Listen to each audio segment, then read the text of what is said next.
देशप्रेम जय भीम. मी राजू थाटे, भीमराज सेनेचा राष्ट्रीय अध्यक्ष.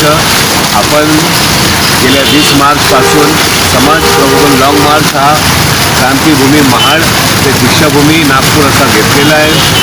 याचा मुख्य विषय असा आहे की ज्या ठिकाणी महामानव डॉक्टर बाबासाहेब आंबेडकरांनी दीक्षा घेतली त्या ठिकाणाहून एक 20 ते 25 किलोमीटरवरती महामानव डॉक्टर बाबासाहेब आंबेडकर व तथागत भगवान गौतम बुद्ध यांच्या प्रतिमेसमोर अंधश्रद्धा, भूतांड, नवस मागणे, कर्मकांड करणे अशा प्रकारे बौद्ध धर्माच्या विरोधात काम चालतात आणि हे गेल्या 40 वर्षापासून चालू आहे.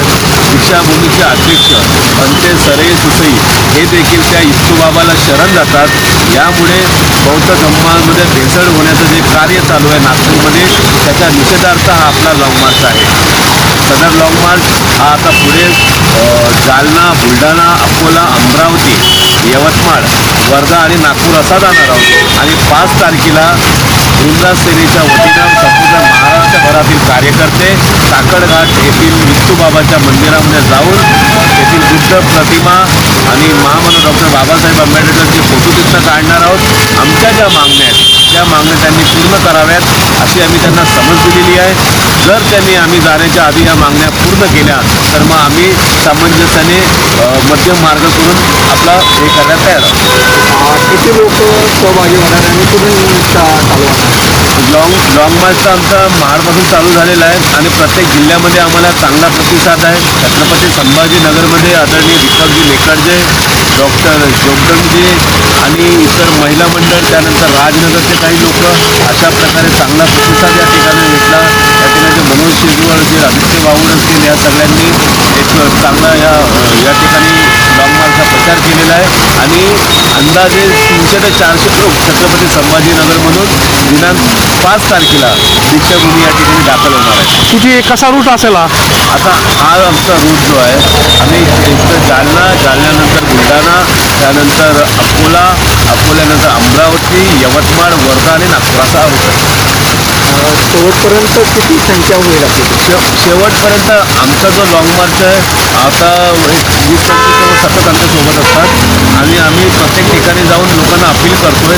आम्ही सोबत जास्त संख्या नेण्यापेक्षा 5 तारखेला तिथं मोठ्या प्रमाणात मॉपला बोलवतोय आणि मग 5 तारखेला आपल्याच चांगलं त्या ठिकाणी 5-10 हजार लोक जमतो. याच्या आधी काही आपण त्यांना निवेदन वगैरे दिलेलं आहे? हो, त्यांना निवेदन दिलं आहे, पोलिसांना निवेदन दिले आहे. कालच मला तिथल्या ट्रस्टीचा आणि पोलीस एसपीचा फोन आलेला होता.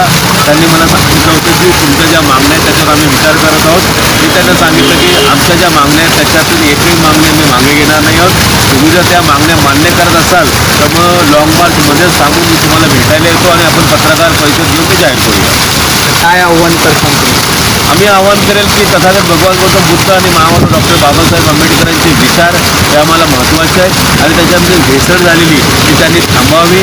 बौद्ध धम्माला ग्लानी येईल असं काम करू नये आणि बौद्ध धम्माचं विपरीत काम बौद्ध विहारात करू नये अशी मी त्यांना न समज देतो. त्यांनी या गोष्टीकडे गांभीर्याने लक्ष द्यावं आणि कुठलाही वादविवाद न होता, कुठलाही भांडण तंटा न होता सामंजस्य या मार्गात त्यांनी सोडवावा अशी त्यांनी विनंती आहे.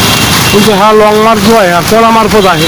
हा भीमराज सेनेचा आणि या लॉंग मार्चला फिल्म अभिनेते किरण माने, प्रख्यात गायिका आपलं अंजली दीदी भारती, आमचे गणवे गायक, त्यानंतर ज्येष्ठ संशोधक, इतिहासतज्ञ विलास खरातजी अशा प्रकारे अनेक मान्यवर कवी खेमराज गोयल, दत्ता पाईकराव अशासारखे प्रतिष्ठित व्यक्ती देखील या लॉंग मार्चमध्ये सामील होतात.